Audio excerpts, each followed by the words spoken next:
Professional licensed private investigators use many tools to discover the nature of personal relationships, assets, bank accounts, financial information, and even fraud within a company or fraud within a relationship.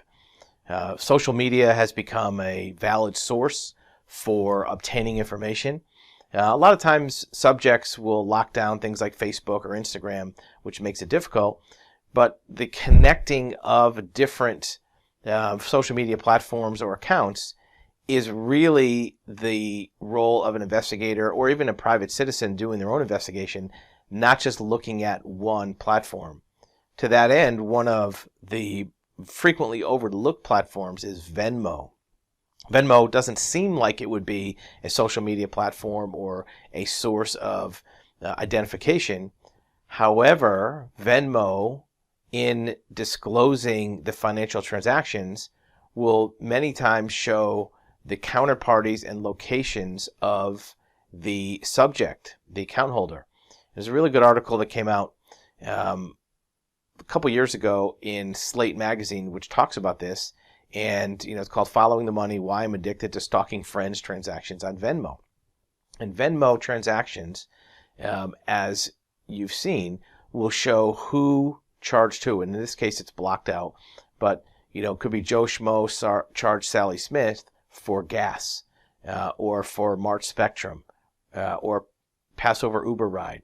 So if you had these not blocked out, you could see that, well, somebody shared the gas expense. That meant that they could be traveling together. Spectrum is a internet provider, so it could be that they live together. Right? So if you don't have the information on Joe Schmo, you can look at Sally Smith and maybe find photos and information about the first party. Uber ride, again, they shared a ride, an amazing night. Even though it's technically a financial platform, there are social commentaries and locations included with the records of these transactions. So Venmo can be a very valid source, maybe not by itself, but by using the counterparties or locations, you can discover more information about the party. Here you go, additional hotel fees. Well, that's a pretty significant type of identification of a transaction. Both parties were in the same place at the same time at a hotel. It could imply a romantic relationship. It could imply business travel. It could imply reimbursement. And also, if you don't know where this person was, let's say it's Joe Schmo on that date, if you look at Sally Smith, you can see what her location was maybe on her Facebook or Instagram. You can connect it with the hotel and know that that person may have been there at the same time. Sometimes the information discloses even more robust. Dating still in honeymoon phase. Gas. Well, actually, these are commentaries added by the author, but it will give you an example of what can be deduced from some of these charges. Couples absolutely broadcast their dates on Venmo, right? This is a very infrequently concealed social media platform, unlike Facebook, which can be locked down, or Instagram, which a lot of times is private.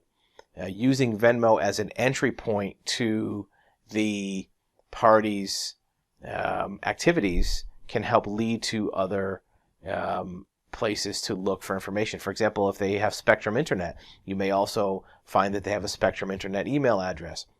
If they went to a certain restaurant frequently, you may find that's their location. One of the other parts of it is deducing what it means. What does the snowflake in the screenshot mean? Right? Where Facebook and Instagram are easy to see because they're photos, all you can put there is emojis.